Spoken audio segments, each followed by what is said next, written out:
అమ్మాయి గారు ఒట్టి చెప్పండి అమ్మాయి గారు. ఏంటది? అందరిలా చూడరుగా నన్ను మీరు.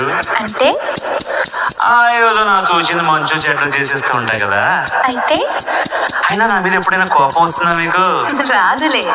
అంటే అంటే నేనంటే నువ్వంటే మీకెంతో నాకెంతో ఇష్టం అన్నమాట. ఇవ్వాలైనా మీరు ఏది అది అమ్మాయిగా